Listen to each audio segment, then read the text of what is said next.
वहीं एमपी में कांग्रेस रुकनी असेंबली का बयान सामने आया, जहां पर हिंदू राष्ट्र को लेकर अर्जुन सिंह बोले। आपको बता दें कि अर्जुन सिंह काकोड़िया भारत को हिंदू राष्ट्र नहीं बनने देंगे। तो वहीं रैली में भाषण के दौरान काकोड़िया ने बयान दिया कि सिवानी के बरघाट से रुकने असेंबली हैं अर्जुन सिंह। देखिए, ये एक बड़ा बयान दिया उन्होंने कि वो भारत को हिंदू राष्ट्र नहीं बनने देंगे।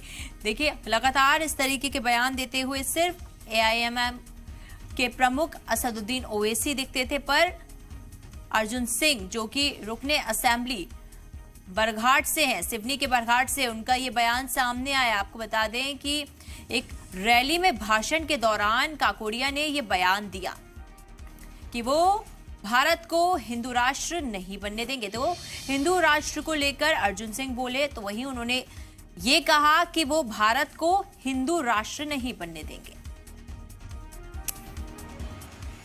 देखिए, वो रैली में भाषण दे रहे थे जिस वक्त उन्होंने ये बयान दिया। काकोड़िया ने ये बयान दिया है। सिवनी के बरघाट से रुकने असेंबली है वो अर्जुन सिंह।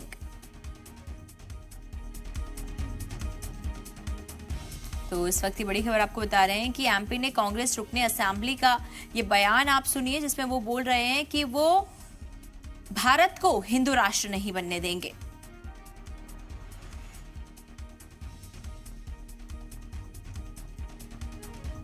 देश है, इसको हिंदू राज नहीं बनने देंगे। इसको हिंदू राज नहीं बनने देंगे। अगर हमने